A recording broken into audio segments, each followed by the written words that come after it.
Hello and welcome to Crux Investor. We spoke earlier today to Wayne Helly, who's the CEO of Peninsula Energy, ASX-listed uranium junior with assets in Wyoming, USA. And if you want our thoughts on that conversation and indeed the company itself, you can find that at cruxinvestor.com/club, where you can also find detailed company reports, market commentary from experts from around the world on a variety of commodities and companies. There are training videos on there. There are also summaries of other interviews that we have done just to save you some time. And of course, there's a thriving community of investors on there sharing their thoughts and ideas. So do go along to cruxinvestor.com/club and sign up. And of course, we'd love your feedback too. So do give us a like, leave your comments below. And of course, if you want to see what we talked about today, take a look in the description. Hey, Wayne, how you doing? Doing good, Matt. Thanks. Long time. How have you been? What's happening? Well, as we talk here in the United States, we're waiting for election results. We've all voted. I heard something about that. All voted, and we don't know who we voted for. But believe me, we can count here in the United States, and we're showing that we can count for a good long time. Yeah. Seems to be. But yeah, you guys don't really care who wins. The uranium juniors have got it good. Whoever is in the house at the end of all of this. I think that's right. President Trump has been very good for the uranium producers here in the United States. He's supported us with his nuclear fuel working group and the outcomes of the nuclear fuel working group.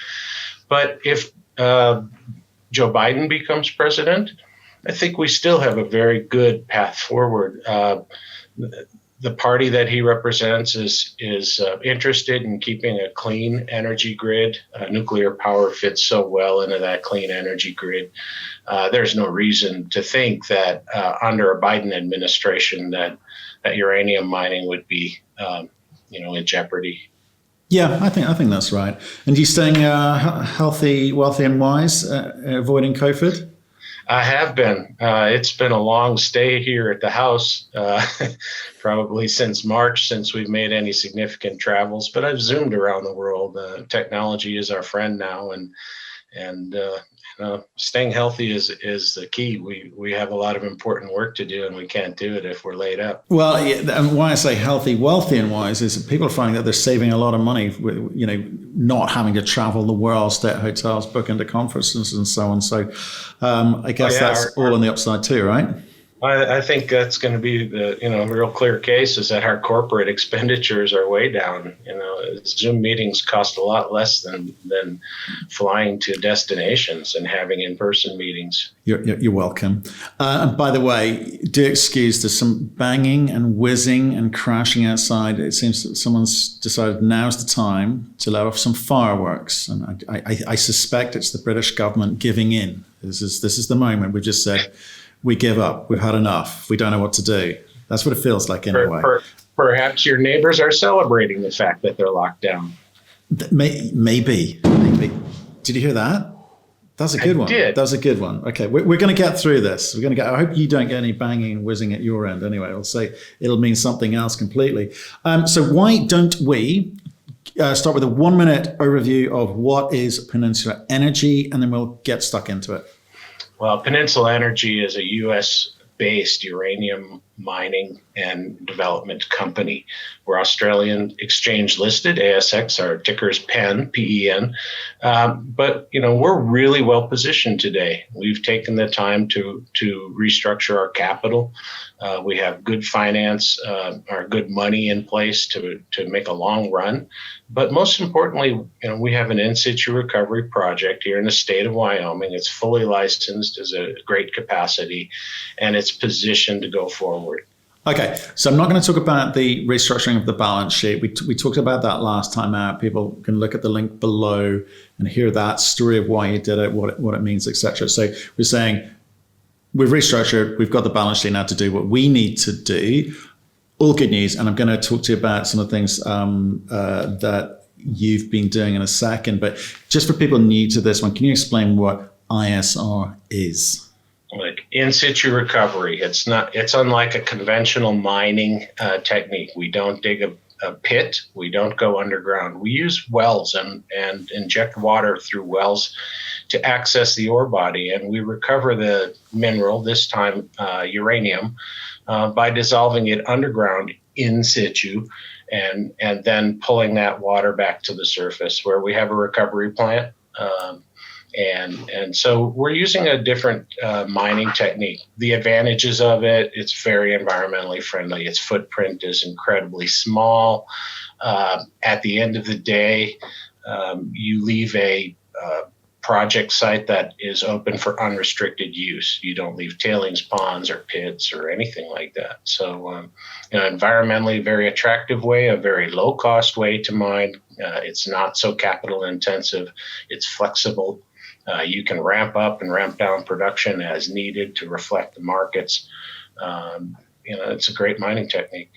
So people sort of know Kazatomprom. They use ISR, and they're one of the world's largest producers, one of the lowest cost producers. Should we read the same thing into your situation? I mean, what can you tell us about scale? What can you tell us about where you sit in terms of cost? Certainly. Well, right. Kazatomprom in Kazakhstan, they're exclusively using the in situ recovery ISR techniques. They use the low pH chemistry, which Peninsula has moved to over the last 2 years. We're the only U.S. company that's fully licensed to use low pH chemistry. We think that's going to be a significant competitive advantage to us as we ramp up our production. We'll see production costs reflective of U.S. ore bodies and U.S. And regulatory environments. It's going to be slightly higher than what the Kazakhs can do, but our incentive price for production now is probably in the $40 a pound plus range. We'll need contracts in the $40s to $50 a pound. But what's that mean? Tell me what that means. So you'll produce a price which you can't say yet because you're not doing it, or because incentive price could mean different things to different people. You could be incentivized by $5 margin or $20 margin. We have a pretty robust feasibility study. We authored it about 2 years ago, and every time we put it to the test, either through field demonstrations or other evaluations, we found it to be a very reliable prediction of our production costs. If we're producing at 2 million pounds a year, our all-in sustaining costs at the Lance project in Wyoming will be about $31 a pound. Okay. So we have a license for 3 million pounds. I'm giving you a 2 million pound production rate cost. It's very close to what the market is today. But, to incentivize us to get a fair return on investment, we need to have a slightly better market. Yeah, okay. I mean, a license for 3 million pounds production, I mean, that's significant in the context of a US junior producer. I mean, it's well up there. So in terms of your ability to deliver against that, have you got the scale in terms of what you know about the ore body to be able to get anywhere near that number? Right. The reason you would put a 3 million pound per year license in place is because you have a significant ore body. The Lance project has the largest resource of any U.S. project with over 53 million pounds of JORC compliant resource. It means we can produce at a good rate for a long time. And that's really scalably the difference between what Peninsula offers with the Lance project and what other projects, 10 million pounds is a good project in the U.S. We have 50. Okay, so you got some scale. So how do you, and I guess it comes back to, that session you did with the Crux Investor Club members with that exclusive look at ISR and how do you manage fields. Scale is one thing, scaling up is another. So what are the contingencies there that you look at? Well, right. In order to produce at a higher rate in an in situ recovery operation, you have to have more wells in operation at any given time, more well fields. Of course, with the large size and scale of the Lance project, we can develop faster and put more into production at one time. Flow rate, as we discussed with your investors club, is a key to production in situ recovery. The Lance project could be scaled up to over 6,000 gallons a minute with multiple well fields and be producing 2 to 3 million pounds per year.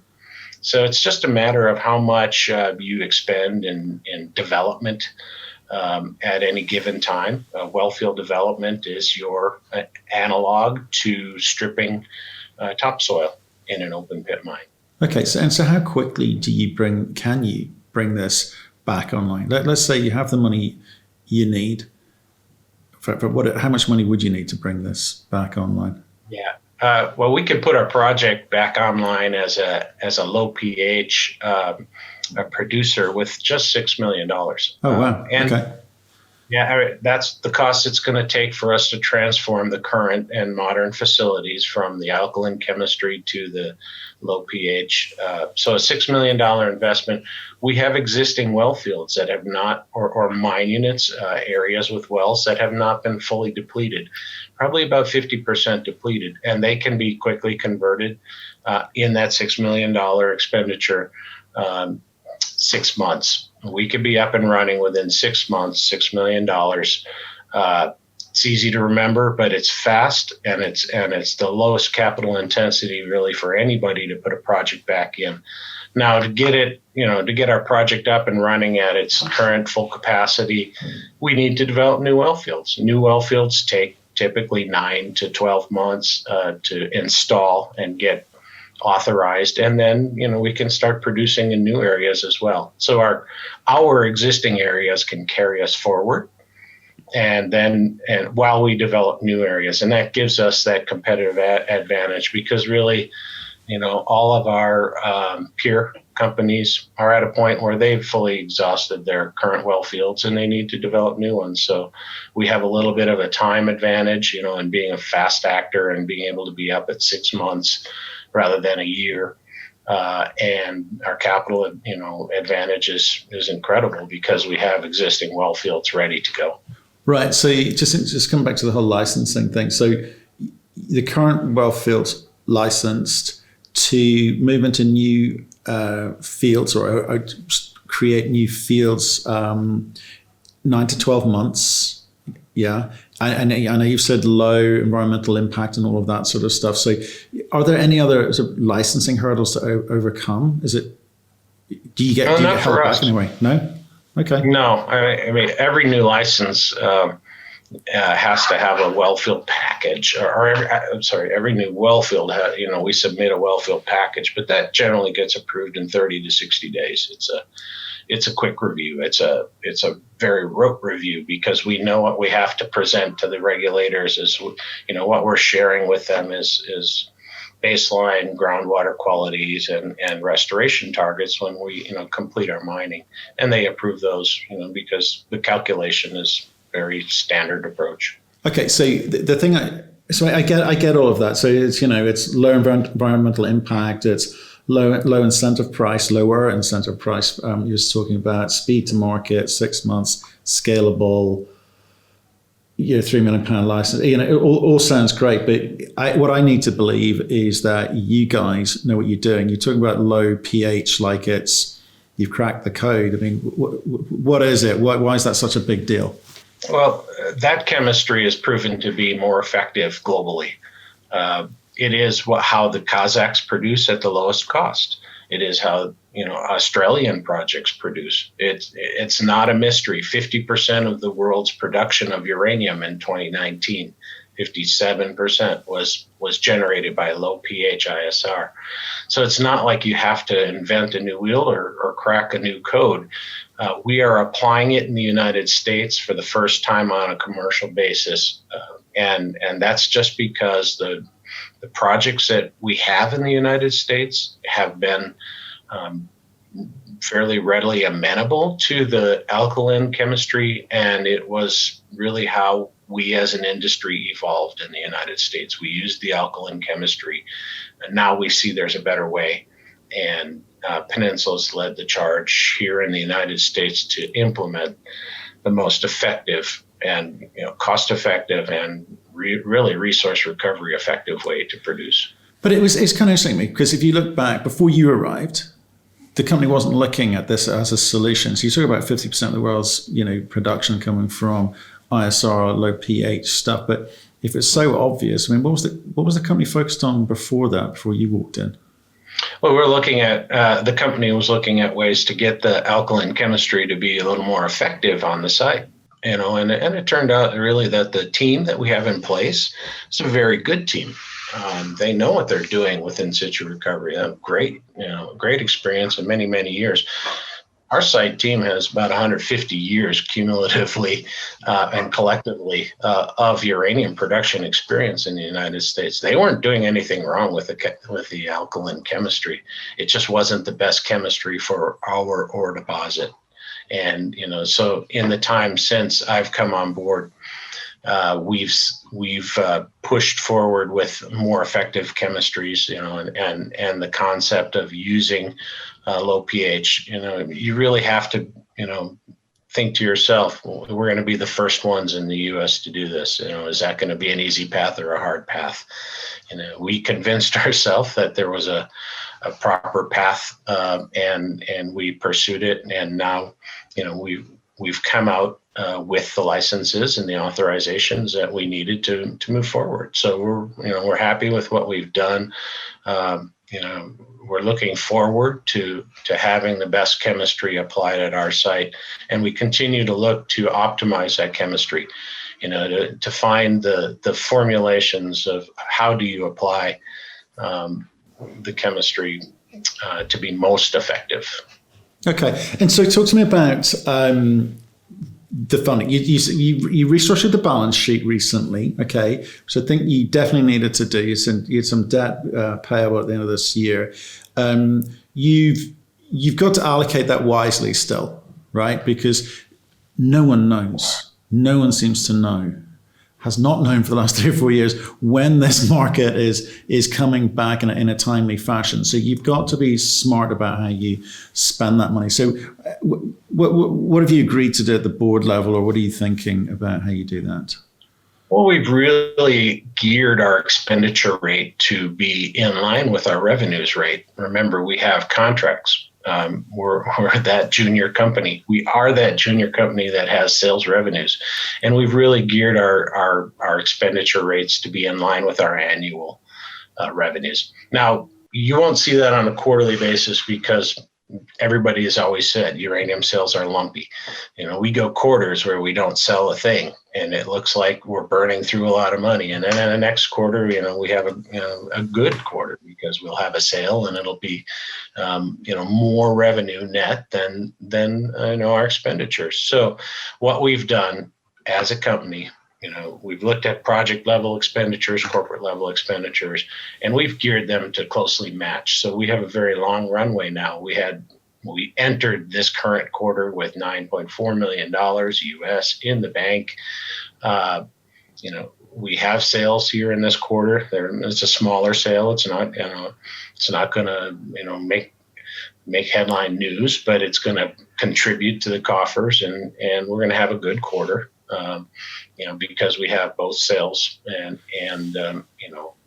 reasonable expenditures. So you've got contracts at fixed prices, and you're buying in the market at spot at obviously currently probably lower prices. The delta is your margin, right? That's how you're making money at the moment. Okay, and that's right. And obviously, I think prices are back down. Were they below 30 today as we stand? Well, actually, they've just started moving up this week, and we've hit $30 again. We did go below 30, but prices seem to be strengthening a little bit. I think over the course of the quarter and into next year, prices are going to strengthen. Okay, so you've got long-term contracts. I mean, what do these contracts look like? What's the value of them in terms of pounds? We're doing about 500,000 pounds a year delivery into our contracts. Prices for those deliveries are $51 to $53 per pound, which is significantly better than the spot price today. We have some flexibility towards, fulfilling them with market sourced materials. So, we did go ahead for 2021 and lock in purchase agreements for 400,000 pounds. So we know what our margin is going to be. We know that our margin is going to be in the $6 to $8 million range. And therefore, for the year, we've geared our expenditures towards $8 million. Gotcha. Gotcha. Okay, totally understood. Thank you for that. Let's talk a little bit about the market then, if we may, because you need to have a view on that. We heard Cameco last night. I thought, great conversation had there. Very honest as usual, but their views. Anything you disagree with in terms of what they said? No, I think a couple of the takeaways that they had, are very important. Mines deplete. I don't know if you heard that clearly in the Cameco webcast, but mines deplete. And we have a couple of mines that we know are going to be taken offline that have been putting material into the hands of traders or into the spot market. These are mines that were not producing for contracts. They were producing uncommitted pounds, and uncommitted pounds end up in the spot market, as excess material. So, at some point, we all know, mines are going to deplete. We know that, and they've named several mines that are going to be going offline. We also know that, we knew this without Cameco. We know that Olympic Dam's expansion was decided to not, was canceled. There won't be an expansion. Olympic Dam produces pounds for, uncommitted. They may have contracts, but they're spot price related. And so, any expansion of Olympic Dam would have been detrimental to the market long term. So we think that's a very favorable outcome for the market of uranium as a whole. Yeah.